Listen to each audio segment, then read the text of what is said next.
Faslun wa salatul jamaati, bermula salat berjamaah. Salat berjamaah, salat berjamaah ini di dalam salat fardu maksudnya. Salat berjamaah ini di dalam salat fardu. Salat fardu ada berapa? Ada? Hah? Ada berapa? Nah, ada 17 rakaat. Kita sembahyang sehari semalaman.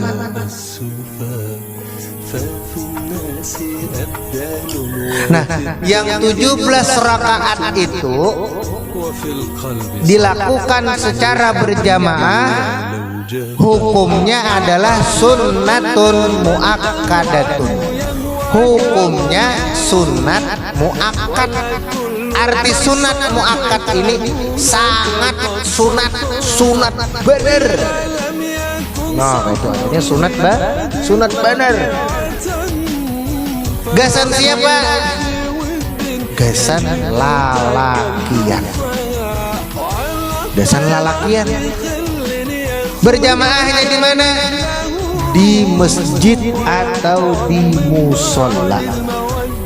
Di rumah bang, lawan mama atau lawan abah, bisa hukumnya sunnah.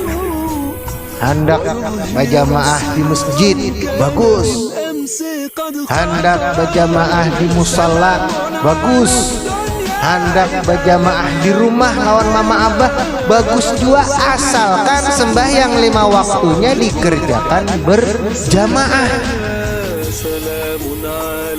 Asalkan dilakukan sembahyang 5 waktunya berjamaah, hukumnya sunat muakkad. Dulu salafus saleh kita, guru-guru kita bahari, ada nang selama 40 tahun kada pernah tertinggal sholat berjamaah. Kayak 40 tahun kada tertinggal sholat berjamaah.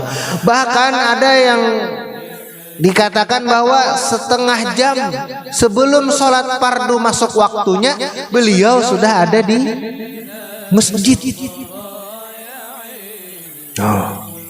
Ada juga pengarang kitab, nama ngarang kitab yang dikarang sini kitab Bughyatul Mustarsyidin. Pengarang kitab Sidin itu, pengarang itu selama 40 tahun Sidin nang jadi imam, Sidin nang qomat, Sidin nang muadzin. Berapa?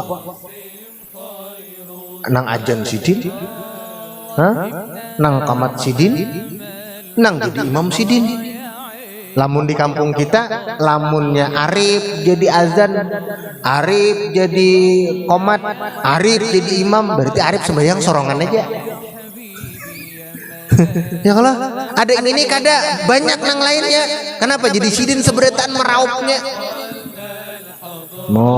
Ini ada alasannya. Kalau maka yang pertama, orang yang azan adalah orang yang paling tahu tentang waktu sholat. Wasidin, pengarang kitab itu, sudah mentadwin, sudah membuat jadwal sembahyang selama 100 tahun akan datang. Kayak apa? Tahu Sidin jadwal sembahyang setiap hari sampai 100 tahun yang akan datang. Berarti Sidin orang yang paling afdol untuk melaksanakan azan. Kemudian kenapa Sidin pulang yang qomat? Karena hadis Nabi, man azana fahuwa muqim. Siapa nang azan maka inya nang qomat. Kada boleh misalkan Arif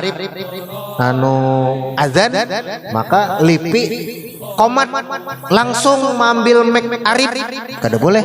Harus dengan persetujuan Arif dulu baru bisa qomat. Paham lah? Dan qomat harus dengan izin daripada imam, harus atas dasar perintah imam. Qomat itu harus dasar perintah imam. Nah, kenapa Sidin menjadi imam? Karena sidin orang yang paling alim di sekitar langgar masjid tersebut. Makanya sidin jadi imam. Nah itu alasannya. Mudahan kita alim beritaan.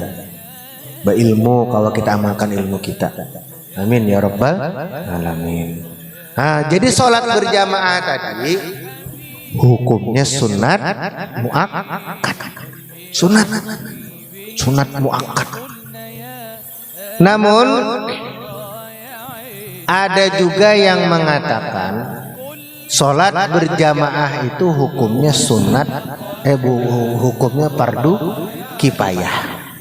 Fardu kifayah itu apa maksudnya? Anda yang tahu arti fardu kifayah?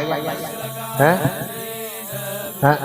Ini misalkan kita nih seberataan nih, kita nang di aula nih, karena fardu kifayah seberataan, karena hukum fardu kifayah. Fardu kifayah itu wajib untuk semua orang. Misalkan fardu kifayah gasan sekampungan, berarti wajib gasan sekampungan tadi fardu kifayahnya. Namun kefarduan tersebut gugur dengan sebab satu orang yang melakukannya. Fardu kifayah itu wajib kita lakukan seberataan orang.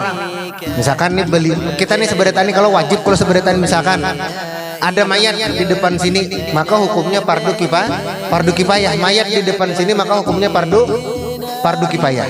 Yalah, hukumnya fardu kifayah. Mulai menyembahyangkannya, memandikannya itu fardu kifayah.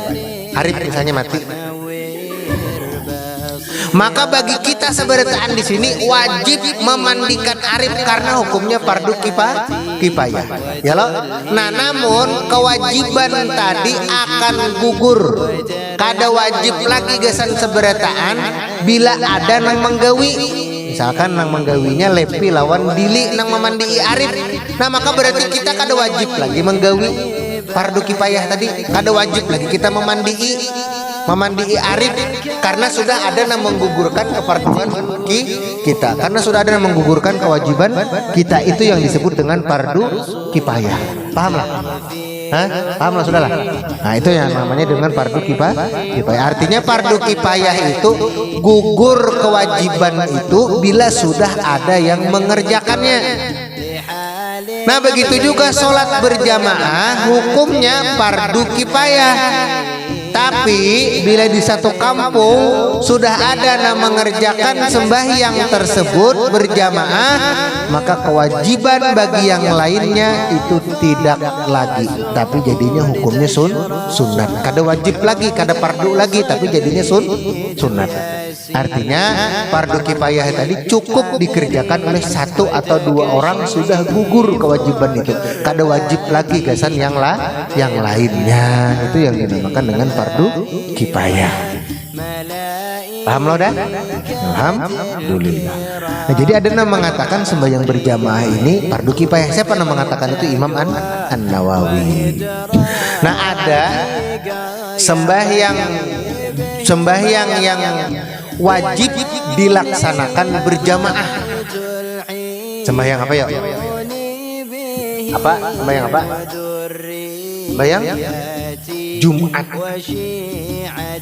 Gasan lalakian, beginian kada.